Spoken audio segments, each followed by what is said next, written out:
Hello, hello, hello, everyone. How's everybody doing today? Happy Wednesday.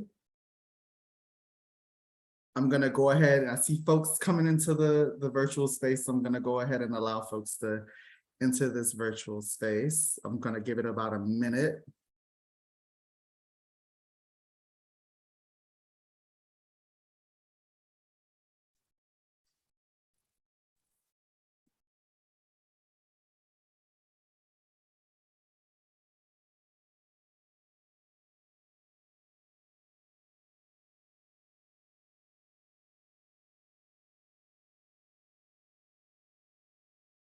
Still allowing folks to enter. It is currently 1:02 Central Time, 2:02 Eastern.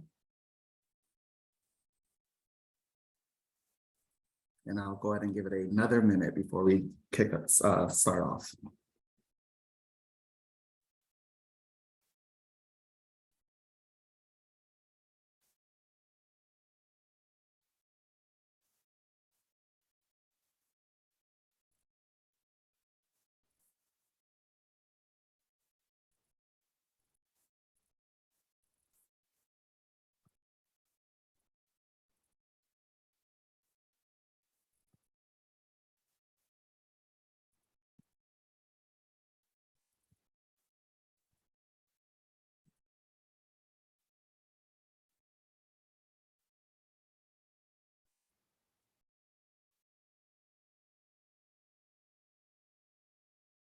Alrighty, the time is now 1:03 Central Time, 2:03 Eastern, and I want to say happy Wednesday again and welcome to the fourth and final session of the Building a Sustainable Future for Harm Reduction Funding series. This session today is titled Looking Forward, a Guide from Harm Reduction Funders, with our lovely panelists, Christine Rodriguez, Senior Program Manager here at AIDS United, Sharday Lewis, Associate Director on the Drug User Health Team at NASTAD. We also have Mary Pounder, Executive Director of the Comer Family Foundation. And last but not least, we have Logan Benton, Associate Director of Grant Making at the National Harm Reduction Coalition.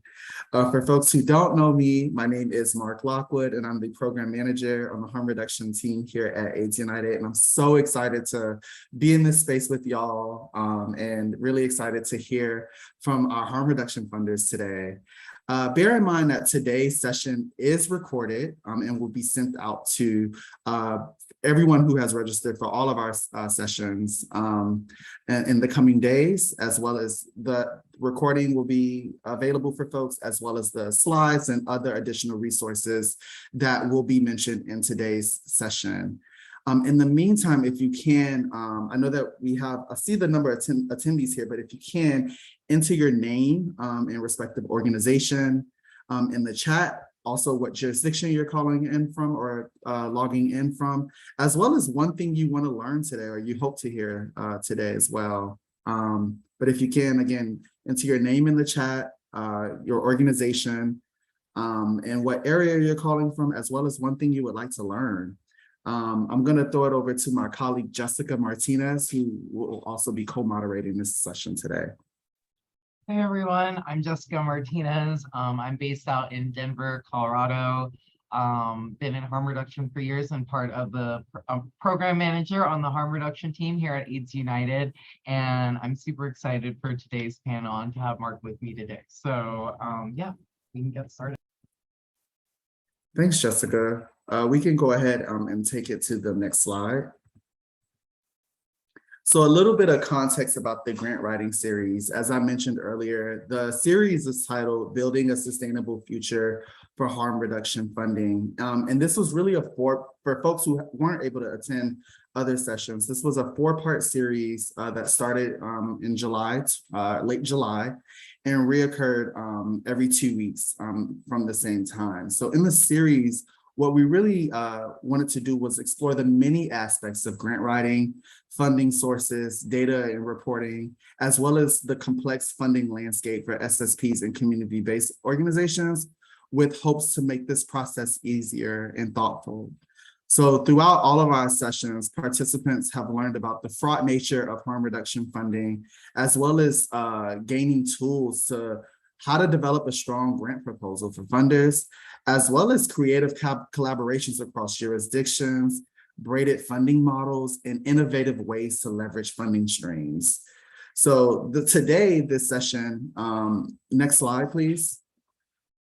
With this session today, I really want us to have a space to highlight the current federal and nonprofit funding trends to assist programs in navigating the harm reduction funding landscape. Also, I would love to hear about ways to assist SSPs in harm reduction programs in responding effectively to a grant proposal, key components of the notice of funding opportunity. We also know that colloquially as a NOFO, and or a request for proposal. And then lastly, I want us to use this space to discuss strategies for building sustainable funding for harm reduction programs in order to provide care to people who use drugs, people who engage in sex work in their communities. Next slide. And so before we get into the conversation, again, I would be remiss if I did not introduce our lovely panelists today. We have folks ranging in different sectors, and I'm really excited and honored to be in community with each and every last one of our panelists. The first we have is Christine Rodriguez, Senior Program Manager here on the harm reduction team at AIDS United. And Christine Rodriguez is a dyed-in-the-wool harm reductionist, bringing to her Senior Program Manager role 15 years experience in drug user health across HIV, viral hepatitis, and overdose prevention. She has worked in various roles across policy advocacy, capacity building, training, and direct services in the public and nonprofit sectors. Christine is deeply committed to supporting harm reduction programs across the US and believes the leadership of people who use drugs is essential to ending the syndemic of HIV, viral hepatitis, and overdose. She earned her Master's of Public Health from the University of California, Berkeley, and her Bachelor of Arts in American Studies, specializing in sociology from Pomona College. Welcome, Christine.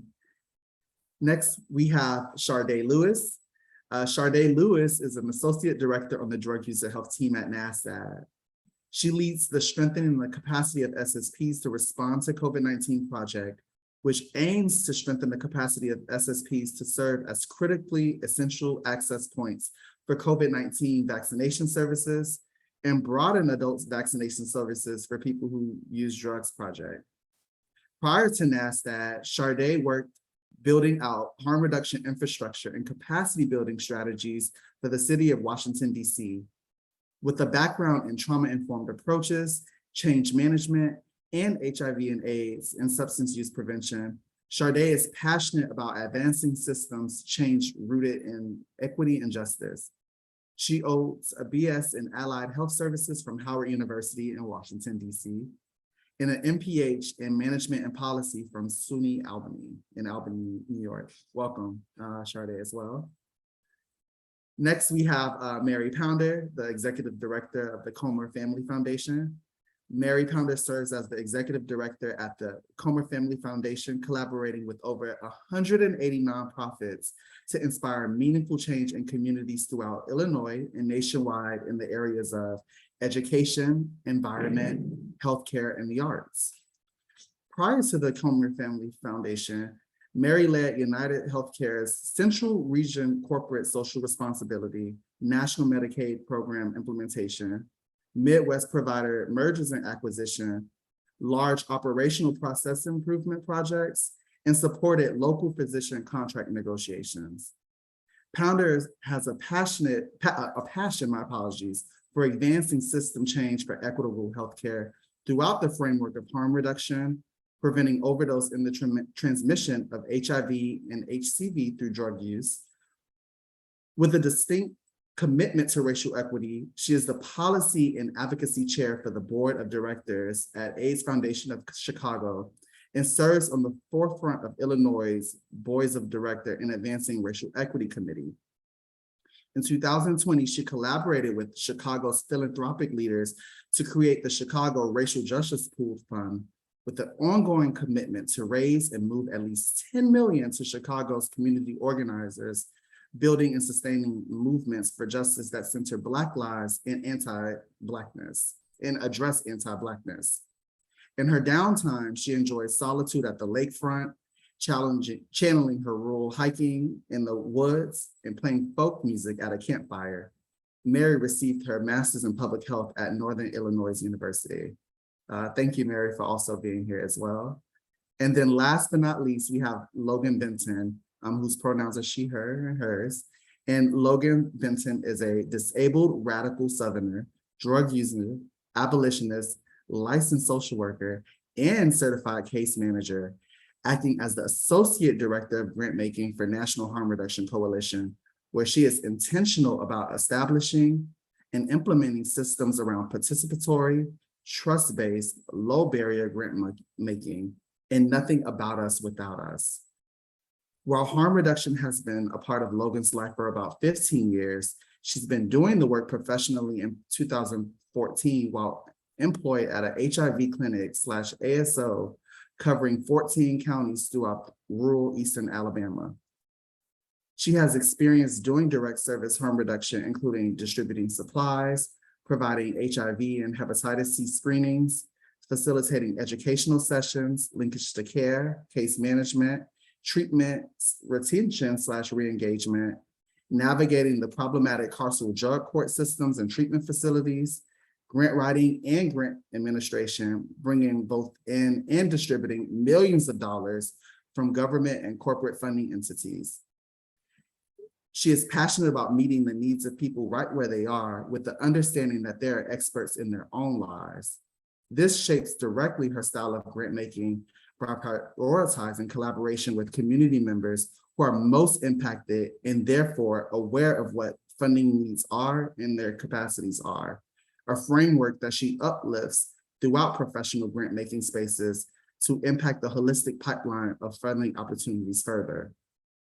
Logan and her 3 dogs are currently based in Central Alabama, where she continues to be actively involved in local mutual aid work primarily through the underground Magic City harm reduction.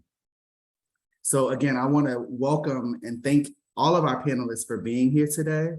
And I really look forward to hearing more about our conversation around, again, the fraught nature of harm reduction funding and strategies to move toward a better harm reduction funding future. But before we go into that conversation, I want to go ahead and toss it over to my amazing colleague, Jessica Martinez, to take us through a genealogy of harm reduction funding. Thank you all so much. Thanks, Mark. We can go to the next slide. And, I just wanted to go into the history of harm reduction funding. We can pop over to the next slide. I think it's super important to remember our roots. So one of the things that I just want to remind everyone is obviously harm reduction is drug user led. And that's what happened in its history. When the CDC announced that hypodermic syringes, use of sterile hypodermic syringes can prevent the transmission of HIV during the AIDS epidemic, it really was fuel for activists to start making change. And the change that we see today, I used to work in direct service. So, for me, obviously providing clean needles for people is paramount. And it was for Dave Purchase and George Clark in 1988. There has been some debate on who started it first, but it doesn't really matter, right? Because both players are super important in the fact that they were providing harm reduction services, whether it was legal or not. One of the interesting things, about the digital age is now we see so much scandal with like media and news stories, people saying, oh, the government's trying to fund crack pipes. And that sort of scenario wasn't like existing in the 80s because people were a little bit more discreet. There wasn't the internet, so people weren't able to just quick fire communication on many of these things. So it actually gave a lot of activists cover, even though they were very exposed. And I want to note that they put in a lot of effort and energy into creating their respective needle exchange programs in Washington and San Francisco. Comer Foundation is the oldest funder, and it actually started when Stephanie Comer reached out to George Clark and volunteered at his exchange. And that's so neat to think about, right? Because someone saw an issue and was like, HIV, of course, is being transmitted through sexual means, but saw this lack of support for drug users and recognized that this is an important issue that needed to be taken on. And that led to the creation of the Harm Reduction Working Group, which was basically the start of the National Harm Reduction Coalition. We can go to the next slide and continue to talk about Comer's importance, because when the Comer Family Foundation was created, they started funding healthcare. They wanted to fund scientific research, and in 1992 they create the National Syringe Access Grant Program, and this is where Comer becomes the main funder of harm reduction. And this is important, right, because private citizens saw a health issue and took on the responsibility of healing their communities, and Comer was a key player in that beginning part. I just put some extra dates to note some wonderful work that Comer has been doing, as they have been for decades, robustly funding harm reduction programs. And honestly, the naloxone and human rights was really good. Really cool, expanding naloxone and Narcan access in America. We can go to the next slide, because I want to just run through these really quick so we can get to the questions. And as everyone knows, the National Harm Reduction Coalition has existed for decades and has been supporting harm reduction organizations, but in 2019 started a HEP Connect program to robustly fund organizations and make sure to support SSPs. But also some of NHRC's great work includes some of the projects listed below. If you don't know the DOPE project, it actually is a training program that allows people to use Narcan naloxone and be able to provide training and assistance to other individuals. The Lighthouse Learning Collective, I actually participated in, where SSPs can come together and collaborate and talk about different things. So, thank you again to Comer National Harm Reduction Coalition for being here. We can go to the next slide and briefly go through AU. AU has also been a longstanding, private funder of harm reduction services starting in 2004. But one of the things that I wanted to note most recently that is so exciting is we rebranded our Syringe Access Fund as the Harm Reduction Futures Fund, which is allowing us to, reflect the needs of harm reduction organizations more effectively and acquire more private funding. Because as we know, private funding is the way that syringe exchange programs are able to get supplies. We can go to the next slide where we can talk about how the state and the federal government started funding organizations. So as we know, SAMHSA recently gave a bunch of money for harm reduction organizations. And, in the beginning, right, the government did not want to fund SSPs. It actually was led by a Republican who was very, very against drug use. And, federal funds weren't able to be used for syringes. They still aren't, right? So, in 1991, NASTAD becomes a player starting to fund harm reduction organizations, and has also been a long-standing partner for harm reduction organizations. Some early examples of states that allowed syringe exchange programs funding, which it's important to note, states can set different rules than the Fed for how funding can be operated, and every state is different. But one of the earliest is actually the New York State Health Department. They used private funds and some public funding to pilot a program because, as everyone knows, New York was the epicenter of the AIDS epidemic, as other places were as well. But New York Health took a more proactive approach. And then in 2016, California started allowing funds to go to operational costs for SSPs, like staff and support. And in 2018, Congress allowed HHS, yes, to use funding to support syringe exchange programs, which before there was pretty much a ban on any funding towards syringe exchange programs, but this allowed for funds to be used for purposes that we know today.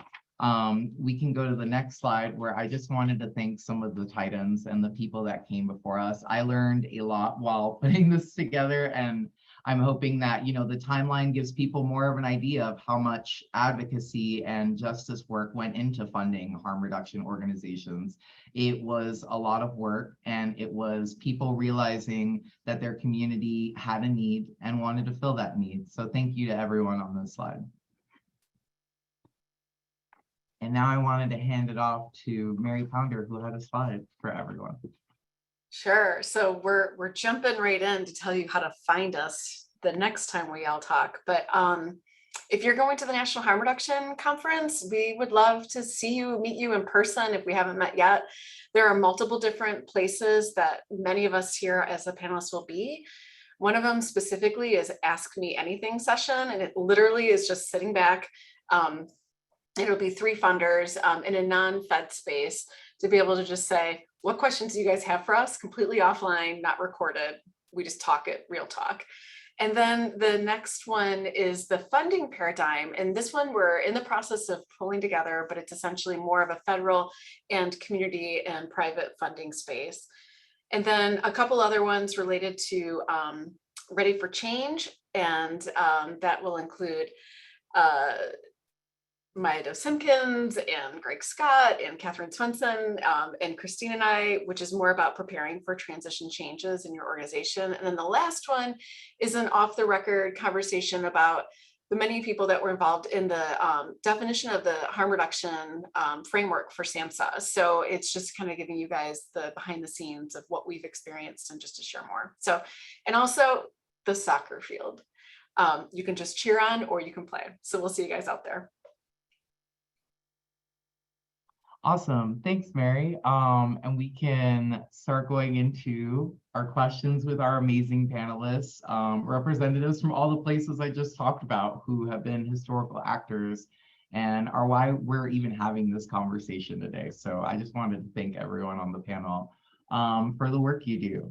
The first question that I have for everyone are, what are some factors that go into funding a program, and what sort of programs are prioritized in funding?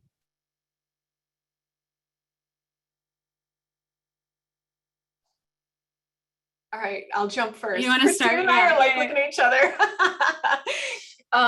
The good news is I think that we all three probably have very similar and slightly repetitive answers, which I hope will be the case. But at Comer Family Foundation, one of the things that we really focus on is seed funding. So we like to try to be there for your first grant, right? More than anything else. And to help grow infrastructure in states that maybe we don't have very little programming or a different flux of legality of what's going on, just to be able to start getting you ready. So in the event it flips, you guys are ready to go. We also focus on small folks. So when it comes in times of prioritizing, organizations that have less than $600,000 full organizational budget is really important to us. That's becoming more and more appropriate these days when we're seeing some of the larger grants go to the organizations that are larger and can actually apply for it. But we also have a scoring matrix that you get higher marks, and so this is like behind the scenes under the covers, but you get actually like little extra bonus points based off of certain things, and it's all listed on our website. So this is not secret, but it is there if you want to look. But if your percent of staff or board is a majority led by people who use drugs, is a majority BIPOC, we look at HIV incidence rates, and do you have programs within 100 miles? Because if you do, it's a little less of a priority, but if you have hardly anyone around, like we're like, yes, right, you're filling a gap in community. I'm gonna stop there because I know there's more and we definitely look at more, but I'd like to hand it over to the other folks because I'm sure you're gonna hit the same things.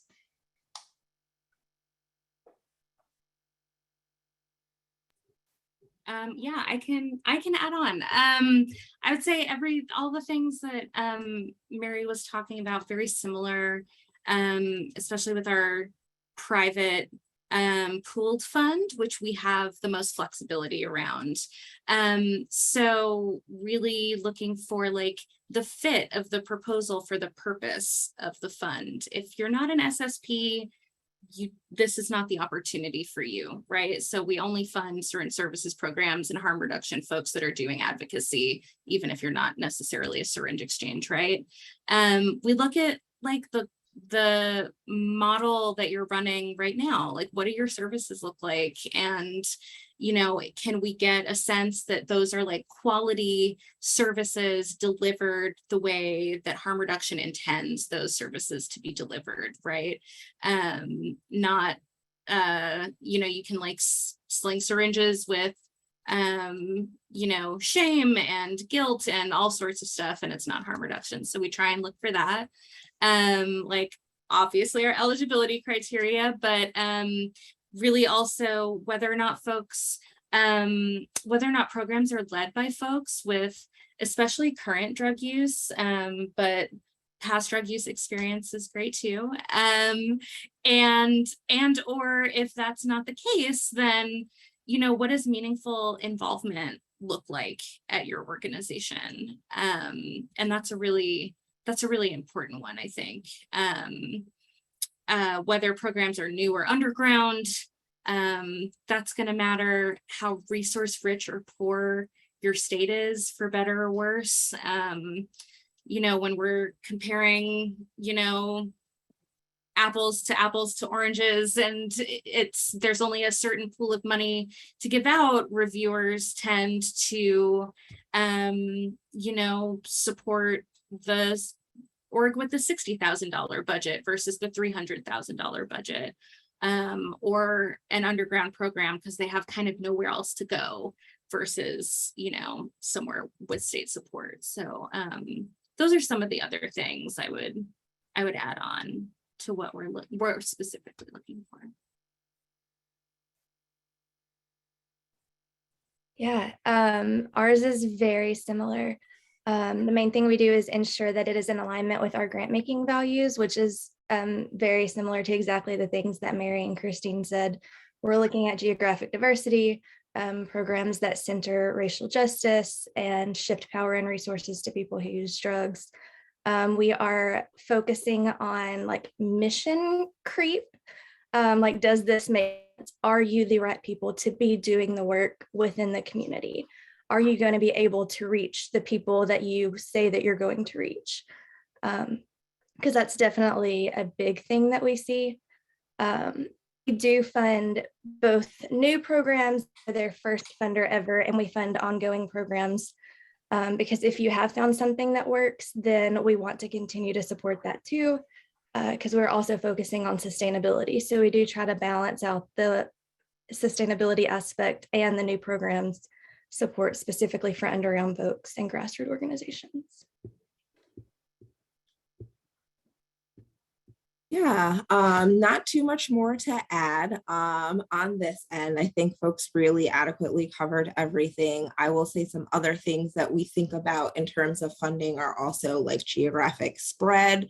So how many programs are kind of active in that area? If we fund this program, are they going to be the only kind of player in the area? That's really important in terms of making sure, especially in areas where there's not as much representation, or the environment isn't as kind to harm reduction programs, that we're making sure that at least someone is kind of activated and working in those areas. And just like everybody else said, like, are these programs kind of walking the walk? Are they going to implement as we're kind of looking for in alignment with the intentions and principles and spirits of harm reduction? And then again, also just making sure that we are kind of funding that full spectrum of folks, making sure that we as funders are being flexible and understanding, so that organizations that are smaller, that don't have a lot of resources, that don't have the embedded kind of development infrastructure, can still respond and compete in the funding landscape that we're providing. So yeah, I'll say those are the only things I have to add. Beautiful. I'm loving like this. I was like taking notes and listening to like the threads of like how you all sort of do your grant making process. So thinking about sort of alignment and mission, as well as I love both the point around like geographic spread. So thinking about the role of representation, right? But also geography in terms of lack of resources too, right? As well as this big thing that has come up more recently in harm reduction, this commitment to racial justice, right? And how important or how central racial justice is to harm reduction more broadly. So I really am just like loving sort of the broad strokes of things that you all are pointing out. And I'm really interested in what do you all recommend from nonprofits or organizations more broadly when applying for harm reduction grants? What do you all recommend for organizations that are looking to apply? Yeah, absolutely. I will happily jump in on this. The main thing for me is hire people who use drugs, pay them not just on a community advisory board, put them in positions of authority where they have power and influence in decision making. Again, be mindful of things like mission creep, because everything ain't for everybody, and that's okay. It doesn't have to be. Ensure that your org's values line up with the funder as much as possible. I think that's something that we see a lot, so try to be mindful of things like that. And again, just are you the right group to be doing the work? Like sometimes it is helpful to just step back before you even put the time and energy into creating an application, but just step back and look at the bigger picture of where you are, where the funder is, how that can work, because it can be an absolutely beautiful dynamic. Again, just making sure y'all are the right folks, being mindful of the language that you use, the approach that you use. Are you putting your participants in risky situations? Are you exposing them to harm? Things like that, just being holistically mindful of your process, even before y'all sit down to do the time and energy. And also, like, you can reach out to funders.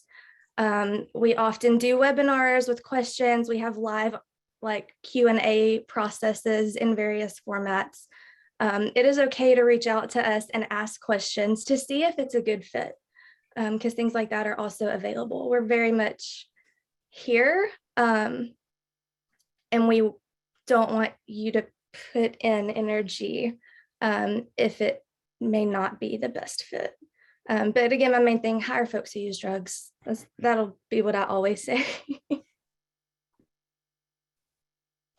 Yeah, I agree, Logan. I definitely think that meaningful involvement piece is paramount and often kind of the most critical piece that I'm looking for when applications come through. I also really want to piggyback on this idea that you brought up around alignment.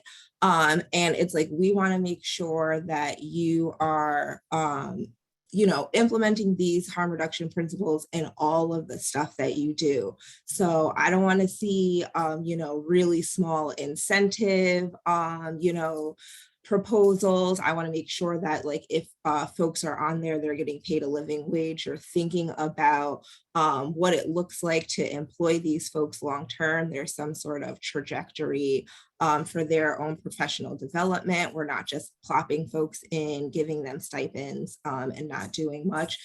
And also that your kind of overarching narrative aligns with harm reduction principles. So not getting so, not driving down so deep that you're just answering the questions, you're just providing us the data, but tell us that larger story about how you are mitigating risks and helping folks in your community. And if I can kind of see that tie throughout the entire application, then I'm much more apt to want to make sure that we can try to make the funding happen.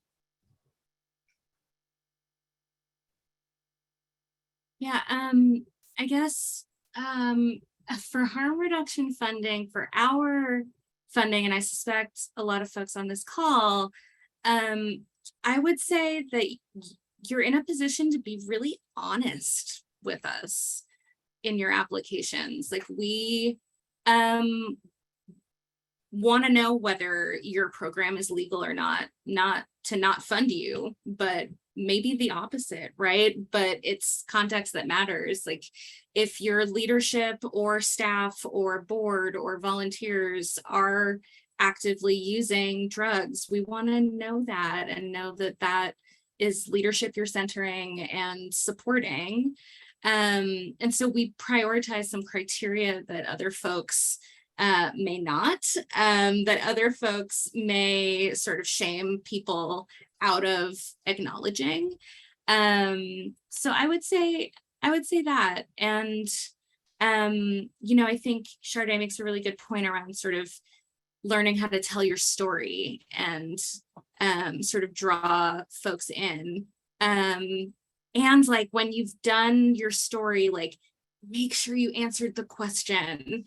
Like make sure you directly still somewhere answered the question that's being asked, because often there's not a lot of wiggle room if you just completely blank on the prompt. Which not so much in these applications, but in like other grant reviews, I've seen this just constantly. So it's not like a deep trick, but something to keep in mind. I really appreciate all of your guys' answers. I mean, there's not a lot more to say, short of maybe taking it up like a really high level in terms of when I'm recommending like folks and they're applying to me or to, quite frankly, AU, NASTAD, or Harm Reduction Coalition, I really do think we all four, our organizations really do align quite nicely. And we are funders that you're more likely to be able to be honest with, like upfront, and like not worry about it. Like we're the right people to like test the waters and figure out like how to word stuff.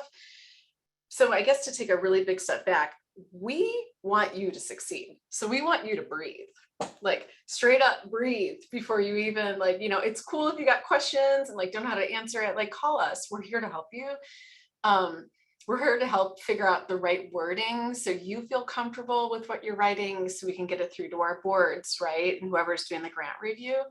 But with that said, outside of our circle here, it's really important to know who your funders are, right? So like, if it's an organization that doesn't quite understand harm reduction yet, like maybe it's just like not even their priority area, like think about whether like how it might fit in. And I think we might talk a little later about like different types of unique funders, but think about what their priorities are and like how you might fit into that. And it might take a little bit of coaching to help them connect the dots with intersectionality of people who use drugs and like, you know, the fact that people do not live single issue lives, right? So, but also, each of us have very different types of grant review processes. So some of them, they're internal, and some people have peer review process. And while the NDAs are in place for those peer reviews, you still have other eyes looking at it that might not be the people that you're applying to. So just remember that when you're applying to folks. And also, like if you're super tiny and you're just starting out, like find the right fiscal sponsor for you and we can help you with that. The TA Center can help you with that. But I'll stop there. But I think that is how I thought about the question.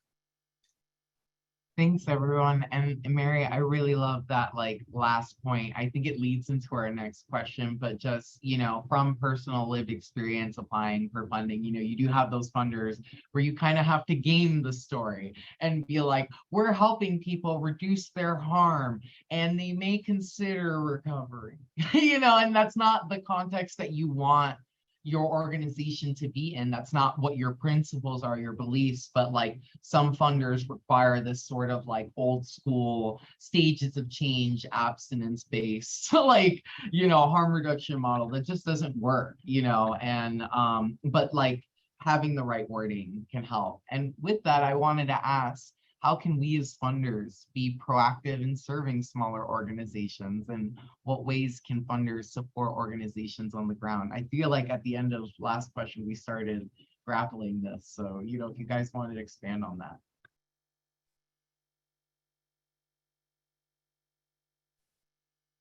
Well, I think one thing that comes to mind immediately that other folks have already touched on is like, we are real people behind the RFP, behind the RFA link. we are real folks like sitting and working at these organizations who very much are committed and invested in your success.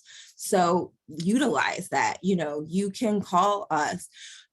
There are obviously limits to how far we can help if it is our, funding announcement. But I think that folks definitely underestimate the amount of support that they can get before application or before, submission by just kind of calling us up, asking us questions, talking through things, talking through framing, kind of seeing where we're sitting and how we're understanding things to inform how you're going to include it in your narrative. I think that is a extremely kind of like low hanging fruit that is really underutilized. And I definitely understand, because I have been on the other side of the table where I'm logging into this webinar and I'm like, is this a robot, or like, what's going on? So I definitely empathize with how it seems so systematic and gargantuan, but I would say first and foremost, please reach out to us. We're teams of people sometimes, and we're very much invested in your success and your sustainability and your continued funding and your ability to help folks and do the work that you do.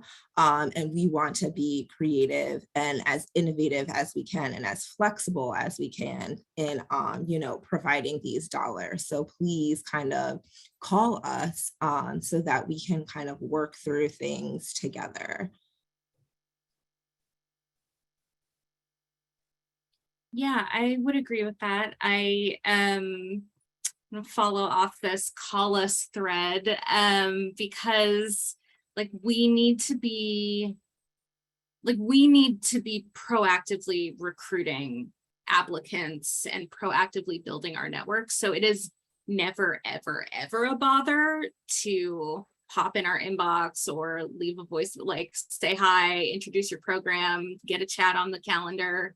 That's all awesome. I love meeting new programs. I can only follow so much social media. We can't know them all, especially when you're new and springing up. So, some of that's on us, but feel free to do that networking thing. We at AIDS United, we try and help smaller organizations or new to grant writing organizations, really, whatever the size, with technical assistance, which is just support throughout the application process. I would say take advantage, go to the webinar. I know it's mostly us just reading you the RFP, but you can get clarification, you can ask questions, take advantage of our office hours, even if you don't have that serious a question, come meet us and let's talk about your proposal.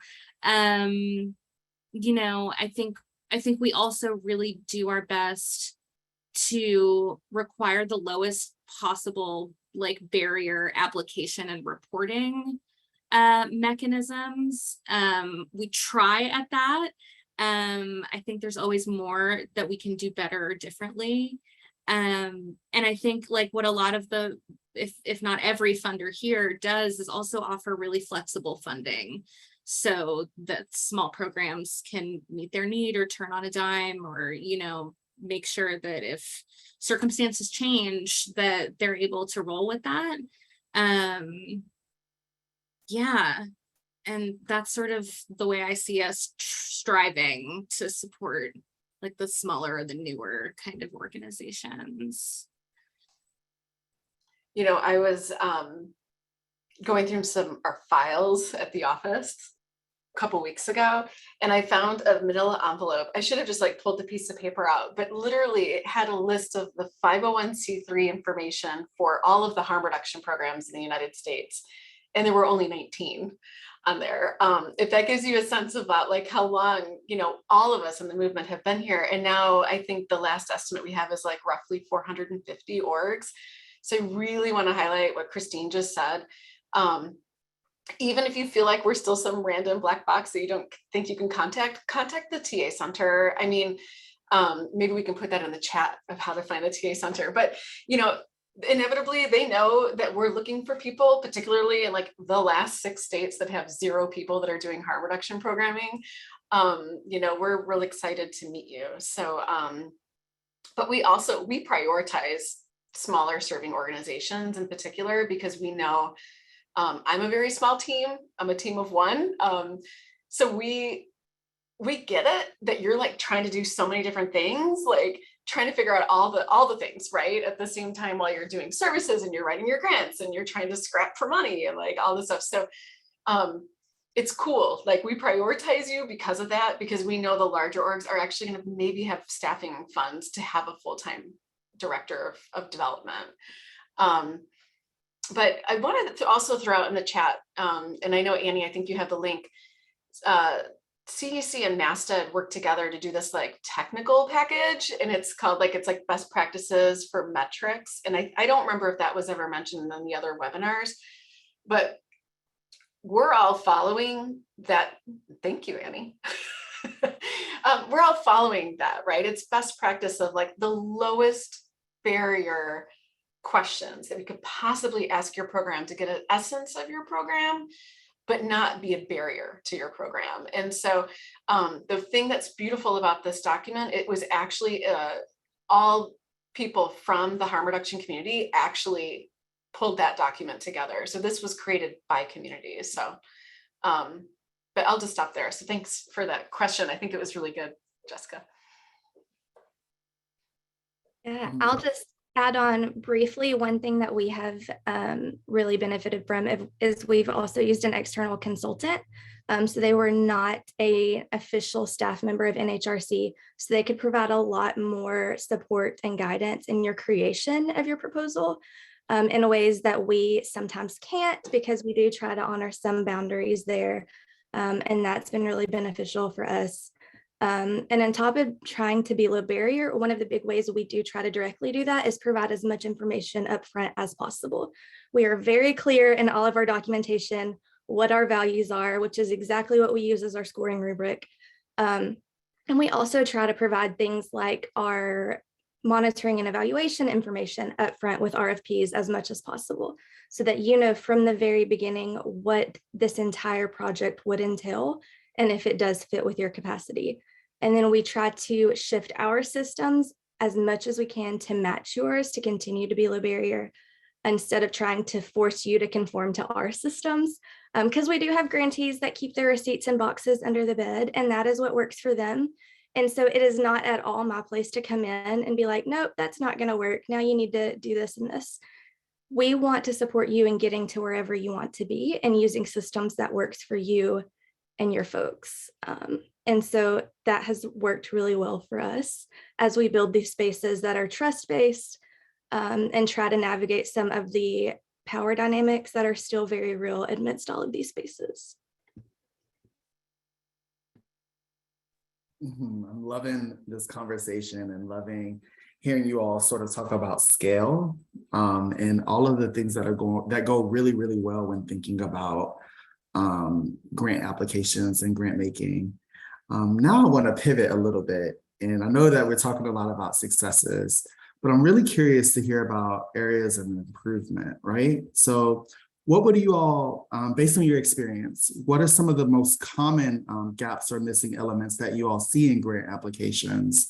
One, and then also to elaborate on that, I'm thinking a little bit from session 3 where Tim Santamar talks specifically around what happens when you don't get the grant, right? So what type of support, just to extend on that. So one, what are the most common gaps or missing elements you all see in grant applications? And then also, what type of support do you all offer programs in case they don't get the grant?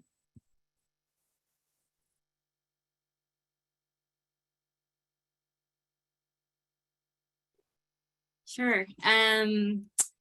I think I was trying to reflect on this and remember what it is that I see missing sometimes. And I feel like it's often sort of clear goals, objectives, activities when requested. I feel like that they're often vague, or they make it really hard to connect to your evaluation plan. It's not necessarily clear sort of how or how much work you can get done with this funding, you know, like those sorts of things. So, you know, if you find that you write a draft and have become a little vague, it might be worth just sort of practicing describing your work in terms of, you know, concrete, sort of smart, oh my gosh, I'm not sensible, specific, specific, measurable, achievable. No, because ours realistic. Oy, Realistic. oy.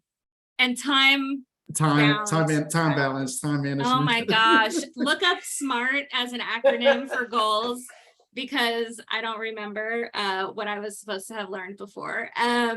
But they make it very clear, like in this amount of time, there will be like X change and Y, you know, whatever metric. And in terms of, you know, what we do when folks don't get the grant, I mean, it's a shitty day. It's a bad day, notification day, because you have so many fewer letters of good news than you have of disappointing news. And it's not for necessarily even bad proposals, or that you don't want to fund sort of everyone that comes across your pool. But we definitely offer like time if folks want to chat through how they could have strengthened their proposal or what the reviewer's feedback was. We're always happy to like set up a phone call and walk you through what they said, what the comments were, talk about how you might strengthen it for the future, because we don't want that to be an experience that where you're like one and done, and you know, come back, because you never know what the pool looks like. You just never know any given year. And we also try and do things like this, you know, support folks with TA resources in the off writing season. And, you know, if folks have suggestions around what would be helpful, we're always here to hear that, and take those suggestions to heart and see what we can do about it.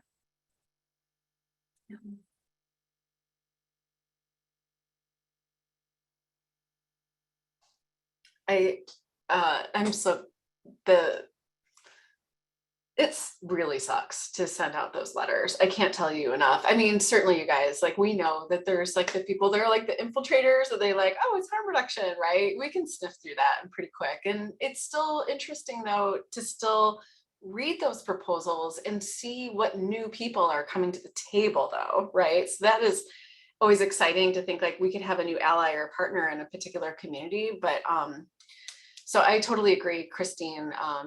You know, we're here to help share with you why, and you know, we try to be deeply transparent in that. Sometimes it's just, you know, the funds are small, right? And there's only so many programs that you can fund, at least at a reasonably meaningful level, right? And so it's just hard. But some common gaps, I will say, I think one of my favorite ones is when I see all even numbers of all of the answers. That means to me, you like maybe don't have your numbers tight, you know, like it's enough of a sign, but I get it. Like, you know, an average is cool and we understand that. But again, we're the funders that are probably the best to just work through those hiccups and solutions, right? To find like, what is the right tracking software that you need to be able to help get a sense of like what your volume is. But sometimes we do like little math things, at least I do, like on like the volume of syringes per participant. And it's really fascinating to see like who's giving like one syringe per person versus like 500,000 syringes per person, right? And it's like, well, you can get a sense about the type of program that you're seeing as well. And it usually just informs us. It's not like any concrete thing, but just letting you know that we do look at that stuff because we know what a general volume would be, right? For secondary distributors too. But, ultimately I think, one thing that was, I just remembered that particularly if you're in a program that you're really worried about NIMBYism or other type of legality, just make sure like everything you write is third person, like don't write your name in the proposal. Right? I know that sounds silly. I mean, certainly you can do it as like the person you're applying, but like writing in third person is helpful instead of it just, even though you might be a single person show, just write it like it's an org writing. It helps with that level. Just remember you're the expert. We love stories, like Christine said. If you're not answering the question or it's getting a little vague, like just think about what your participants are telling you and what you're hearing, like on trends. Like that stuff is gold. Like what you're talking about. We just need to find out a way to like get that in a sentence and get it in the proposal. Yeah, so we are one of the orgs that use an external review committee. We stipend community members to be on our review committee. And some of the biggest notes that we have gotten from them are applications, notably with pretty stigmatizing and harmful language, which is not the easiest to receive. And then there are concerns about the participants in those situations. Like it's been touched on, numbers that don't quite add up, like $700 for a gallon of bleach. Some of our reviewers are going to note that and just pay attention to things like that. If it seems like there's a chance that you are letting the funding availability kind of shift the direction of your program and kind of shifting away from maybe what your focus has been, which is not necessarily a bad thing, but that is something that is noted on, again, if it does make sense, if you are the right folks for the work. And then if it's just not in alignment with our grant making values, if it's not clear that you're centering racial justice, if it's not clear that you're meaningfully including people who use drugs, we really do want to see that highlighted, exactly like folks have said throughout this whole thing. And with us, you will still get TA whether or not you're funded. We still connect you with coalitions that we have like KSEP. And then also when feasible, we do try to connect you with other funders if you reach out, if you're not a good fit for us, or if we don't have funding available right now, we will try to connect you with some other funding opportunities that exist to continue to support your work, even if it can't be us. Yeah, thanks. I don't think I have too much to add in terms of common gaps. I think everyone pretty much hit them. I think that's in summary, I will say like answer the question as Christine mentioned earlier. It is very gut-wrenching to have like very, very solid applications, and you can tell that this organization is walking the walk and would be a great fit, but they have not technically answered the questions that are included in the application. So, process-wise, we can't move forward with funding. So I think like the clarity piece is really, really important in terms of making sure that we understand what the kind of steps and components of your program are, but just making sure that you're answering the question is so, so important and is a thing that we see, I think, a lot in terms of kind of misses that are upsetting.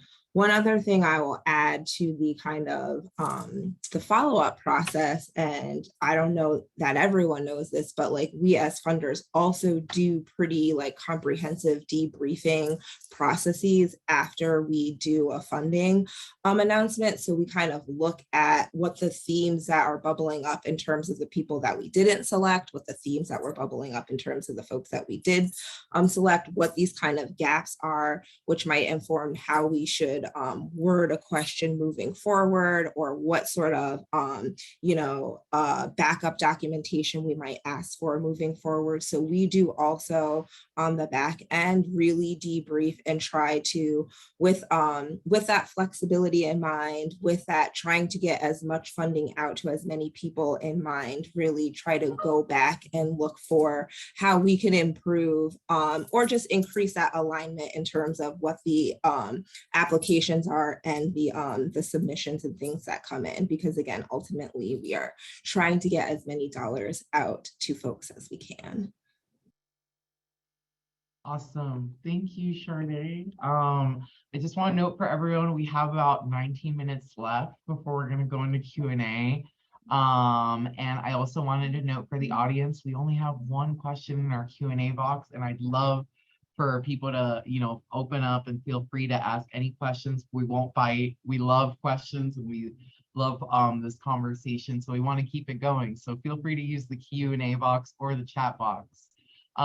As we all know, there's a federal ban on syringe funding, as well as for cookers, pipes, these sorts of crucial aspects to harm reduction organizations. So I wanted to ask everyone, how can funders be leaders in the harm reduction landscape, and what are some of the challenges of the current funding landscape? Sharday, since you're at NASTAD, I feel like your perspective is especially unique. So I didn't know if you wanted to take this on first, but I'd love to hand it off to you. Sure, I will take a stab at that first. And I do think that, NASTAD has a very close relationship with a lot of federal funders. So our kind of perspective on funding is, again, how can we make these kind of very restrictive, stringent dollars more flexible and easier to get out into the community? And I think a lot of that looks like us like modeling good behavior. A lot of that looks like kind of putting up a mirror for federal funders when we have the opportunity to kind of work with them. One thing that we're doing in this current COVID project that we're working on AU with was what we did something very different in terms of data collection, where we didn't necessarily dictate from the start what all of the data points were. We kind of facilitated a session with the evaluators and the grantees to see what made the most sense in terms of what they were already collecting, what they had the capacity to collect, and what we wanted to learn. And then we came up with a plan outside of that. And then we, reported that whole process back to CDC, which is, again, not the traditional way that you would kind of go about data reporting, but because we kind of already had that trust and that relationship as NASTAD, and they gave us the latitude to kind of, do with the funding what we needed to, we were able to kind of model in real time what more flexible data reporting looks like. So I think it's a lot of that. It's a lot of really escalating what is happening on the ground, the best practices that are happening on the ground, the things that are really successful on the ground, and trying to find ways to mirror that back to the feds. A lot of times, your monthly reports and those charts are not going to get at the nuances of how you're doing your work and the really creative and innovative things that are happening. So we really see that as our job at NASTAD, to really kind of escalate these nuggets of how it's being done in real time and the breadth of different ways that it can be done in real time, to demonstrate, this is what flexibility looks like, and to show we can fund and legislate around it. So yeah, I really think that we take that kind of pass through in between agency very seriously, because we know how restrictive government funding can be, and we know how expansive harm reduction can be, and how that those things are not always aligned. So we really try to kind of play that facilitator role as much as possible.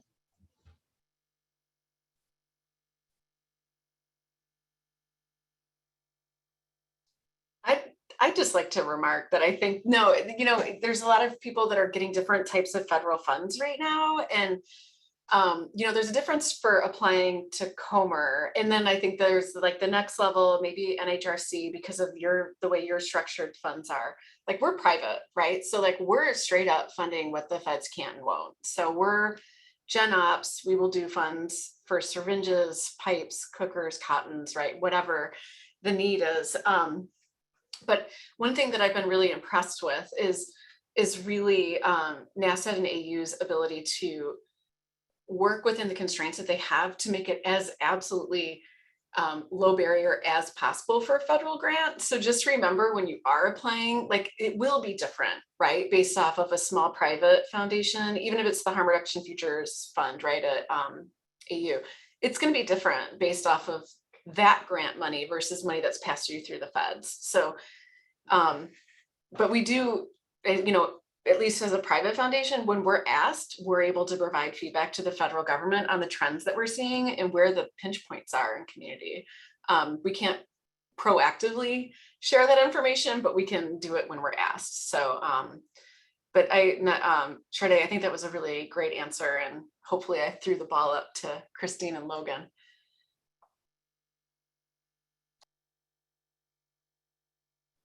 Yeah, sure. Yeah, I would. So, how can funders be leaders in harm reduction landscape? I think there are a few things. I think, a number of us have policy teams that we're able to support and work with, but I think it can't be sort of undervalued the type of sort of soft advocacy that you can do from this sort of position.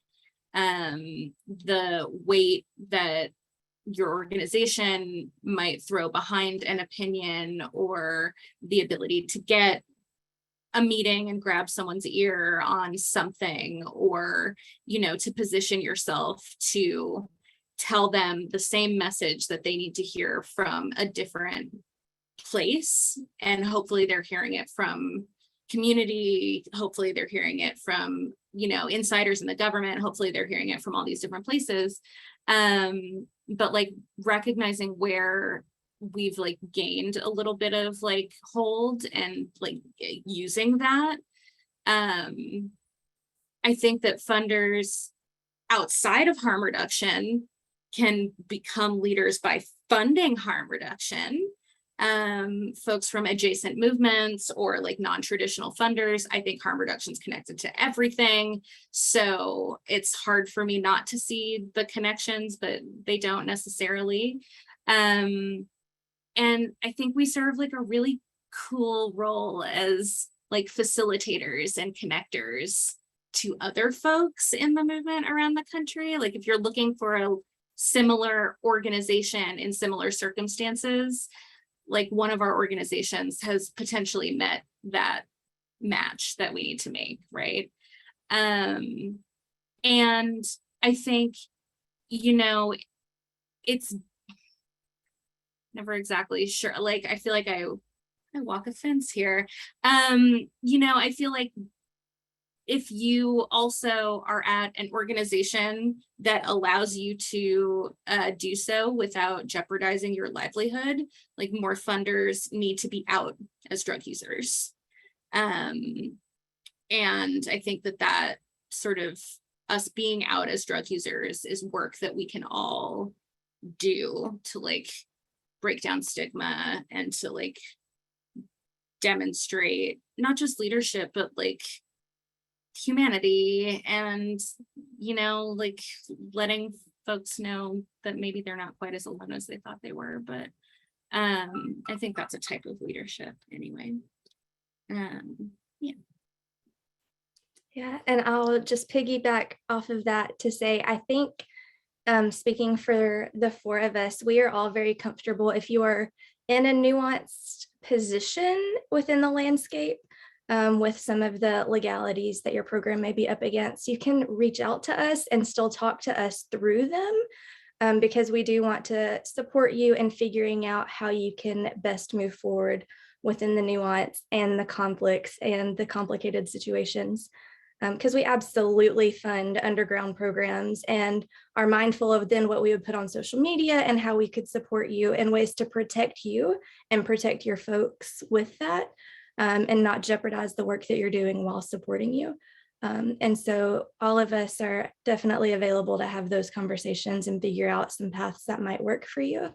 And then the main other thing I would note is that one way we can be leaders is honestly to be followers, to acknowledge our privilege and the positional power that we hold, again, within the power dynamics, but also to know that we still have a lot to learn from the communities. Like, even when the communities that we ourselves are a part of, we all still have a lot to learn and learn what is working, what is not working, and how we can adapt our systems, because we are all always looking for that feedback of how we can do this better and making sure that the right folks are at the table and how we can then therefore influence the larger funding landscape overall. Because like, we don't have to be the expert in all things. And we have a good network of how we can listen to each other, build that trust with one another, and figure out what role you actually want us to play in some of these things. Because sometimes it's not best for us as national orgs to step up in some spaces that you're in, and that's okay too. So knowing when to step up and when to step back is really important. Yes, Logan, heavy on the step up and step back, and also recognizing that within this movement, we all have to be at that table too, right? To continue to move forward. And I'm also interested, particularly in Christine's point around this idea of intersectionality and recognizing that harm reduction is any and everything, right? Harm reduction isn't just about, within drug user health spaces, but it's also about sex worker health spaces or sex worker rights spaces, or thinking about harm reduction as racial justice or disability justice, right? And so I'm really interested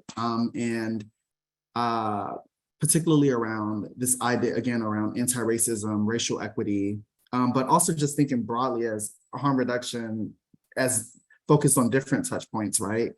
How has racial equity been integrated into harm reduction funding? What are some of the gaps that you all see broadly within harm reduction, right? And how does your organization play a role in filling those gaps?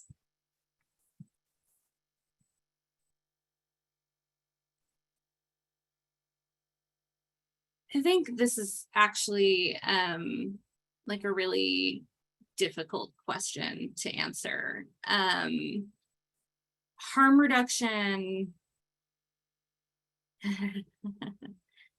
Harm reduction broadly has not been as successful as I would like to have already seen it at sort of integrating racial equity, racial justice, other sort of intersecting movements and these sorts of things. And so because, the funding of this movement is a smaller part of this movement, which is like steeped in white supremacy and heterosexism and like all of the things, we have like a really long way to go.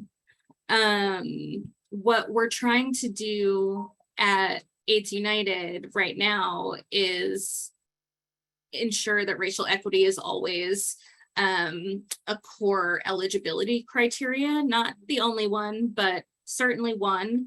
We have an imperfect definition for what it means to be BIPOC led and serving that we are using until we can evolve our language, and are committed to doing that as well. And we're looking to fund specifically folks of color in communities of color serving people of color. And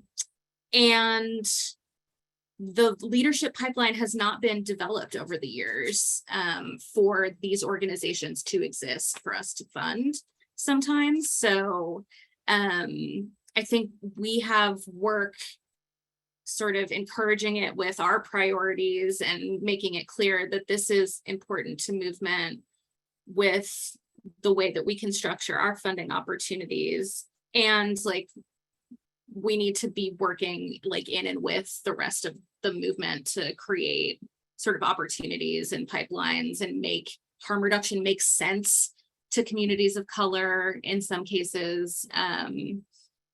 So it's slow going. And I'm hoping that we can increasingly like get those orgs of color that are like basically harm reductionists that get it, but they're not slinging syringes, or they're not like engaged in naloxone distribution, but they're there for what we're there for, like whatever it takes, whatever you need, I'm here and I'll be here tomorrow, you know. And if we can like start like shaving some of these orgs off the edge and sort of bringing them into our fold as well, I think, you know, we'll be all the better for it. But it's rough out there. It's rough out there right now. Christine, I'm glad you mentioned the adjacent, right? They're harm reductionists, but maybe they just don't use the same language, right? In general. One of the things that we struggle with, and honestly, I would love for this to just be a whole other webinar, twofold, separately, like how do you define user-led? And trust me, that's a hell of a lot harder than you think. I'll give you a statistic. You all know Comer funds mostly user-led programs, right? Only 22% of ours officially have boards that are more than 51% or people use drugs. So my point is like, are we looking at staffing levels, board levels, right? And this is also related to communities of color and individuals that are disproportionately impacted by the racist war on drugs, right? So how are we defining BIPOC-led? And how are we defining this? I think it's really important, and it's not perfect, but we want to hear from you about how we should be looking at that and making sure that we're using the right framing of the question that we ask and how we're looking at it. But Comer in particular, we have had prioritization for both of the groups that I just mentioned. And over the last 2.5 years or so, we've gotten to the point where we've identified roughly 50% or more of our funding is going to programs that are self-identified as led by people who use drugs. Pardon me, more than that. BIPOC-led is more than 50% now. So, you know, we have a dedicated commitment to making sure that we are creating balance within our own portfolio. But I'll stop there because there's so much more. This is a huge conversation that we need to have. And Christine, you really hit the nail on the head that this is, we have a lot of work to do in harm reduction in this space. Yeah, I really loved Christine's framing and bringing up the kind of pipeline deficiencies because it's not sometimes that we don't want to fund these organizations, it's that they're not there, they do not have the leadership. So I think there, on one hand, there are a number of things that we're kind of doing at NASTAD to try to embed racial equity into our programs and processes. We're doing a lot of the same prioritization that other folks are talking about, you know, making sure that when things are getting reviewed, we have peers on those review panels, working with staff to create kind of decision support tools so that when we are delivering TA, that we're making sure that we're prioritizing equity throughout the process and not just like in the early development or things like that. And then in terms of the pipeline piece, we're also working, and we have a racial equity collaborative that we fund to kind of support BIPOC harm reductionists specifically. And really what that looks at is really kind of understanding how the BIPOC harm reduction experience differs in this current context, and then thinking through what additional supports we can create and develop so that we can kind of bridge those gaps and raise that water level so that eventually we will have a pipeline of agencies and leaders to pick from, and that the equity will be more embedded in the space moving forward. But yeah, I just really think that piece that Christine pointed out is so important. So in addition to just embedding it into our systems and processes, we also have to look at how we're building out the workforce and how we're making the workforce safe for BIPOC harm reductionists as well. Yeah, y'all pretty much nailed it. So I really don't have much to add because that's all just very real. Within the movement, it is messy and we have a lot of work to do.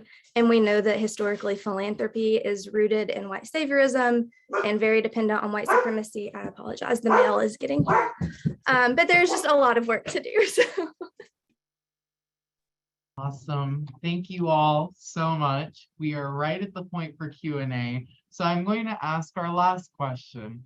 For the audience, we actually wanted to ask you, if you had unlimited resources to fund one component of harm reduction, what would you fund? And feel free to put your answers in the chat. We totally want to hear from you.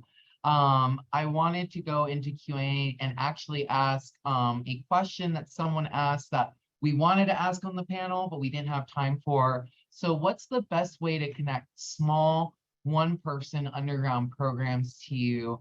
And I noticed that there was a note with it about besides a funding, decision or funding announcement. So, whoever would like to go first.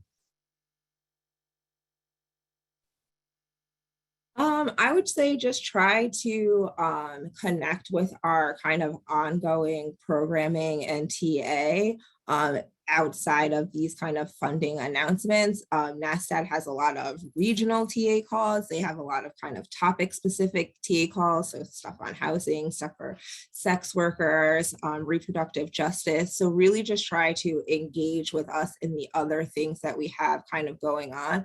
This not only helps to like raise your awareness and get you engaged, but that also puts you on our radar.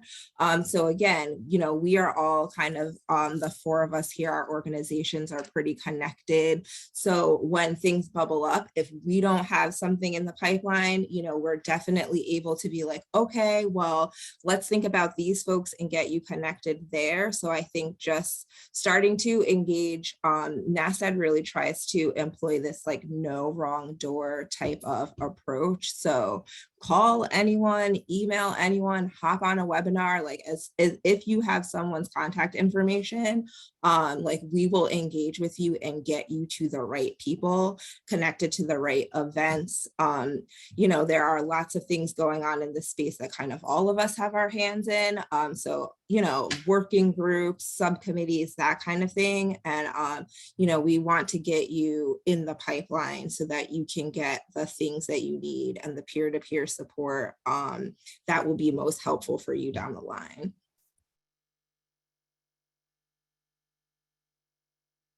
Yeah, I'll just echo email, call, Instagram,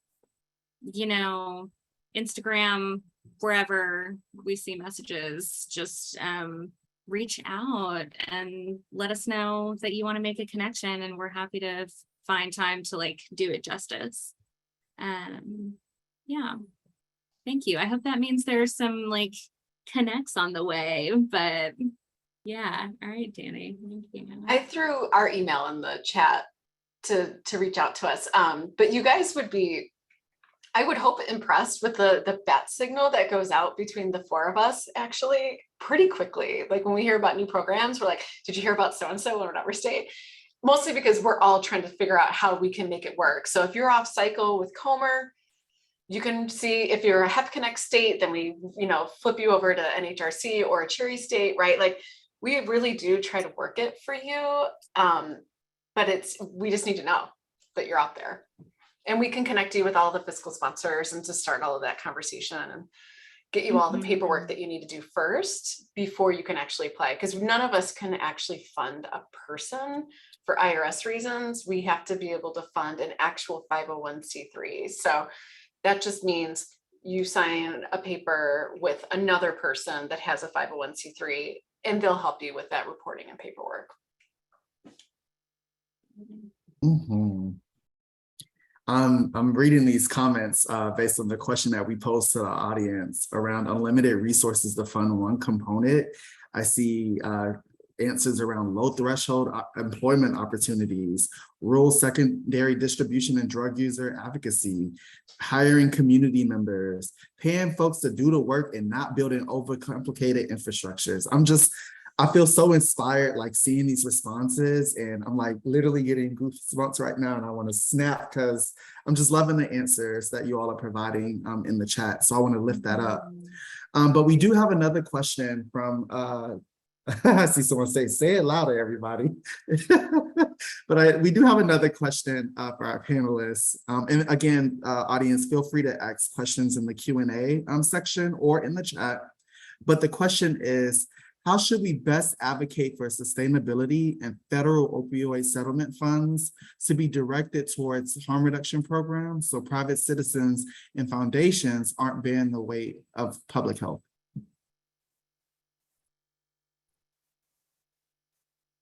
That is a question. Okay, I'm gonna pop in really quick and I'm gonna hand it to somebody else. Thank you for this question, because this is like a 15-year ramp of funding, right? I mean, 15 years, and syringes are eligible for this funding. So I do know that there's some things happening behind the scenes in the harm reduction space, but Annie has a link about settlement funds. If you don't know about what your distribution is, we're gonna pop it in the chat. But honestly, you guys, this is where you've got to be calling your city, your state. You got to find out who has their hands on that opioid settlement fund locally or at a state level and advocate the heck out of it, right? Like, we all know squeaky wheel gets the oil. Be a squeaky wheel. This is huge money. And we at the TA Center can kind of help you think through how you're going to frame those, what your messaging around that needs to look like. You know, we are definitely here to support you. You know, there is a limit to the amount of big A advocacy that we can do. However, you know, we can help you to think through. We can also create spaces for multiple folks to think things through. So though these are kind of state specific funds, if you guys need kind of just a space to kind of think and brainstorm about different ways that you could use the funds once you get them, you know, that's definitely something that we can do, is carve out that space to connect you all. So we are here to support and, you know, definitely be proactive about thinking about how you can get these dollars into your programs, and we will be there to help you along the way.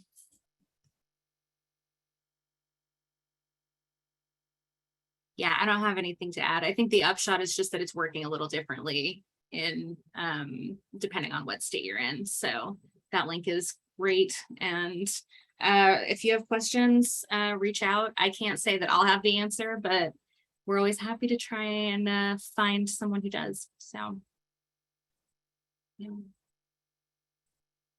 I see someone posted in the chat as well around our previous webinar that was just done. And thank you so much for that link. We really do appreciate you all. And again, we will be sharing all of the resources that folks are mentioning in the chat and in this session out to folks that are on this call and folks who were unable to attend. But I know we have 2 minutes left, but are there any other questions for our panelists at all?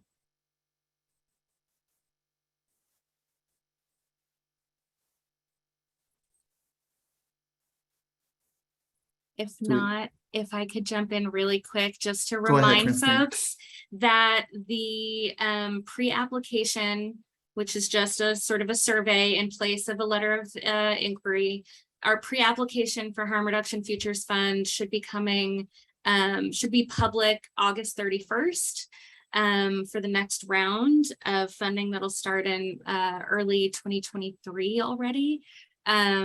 So keep an eye out. We'll be sharing it around, but we can always add you to a list if that would be helpful.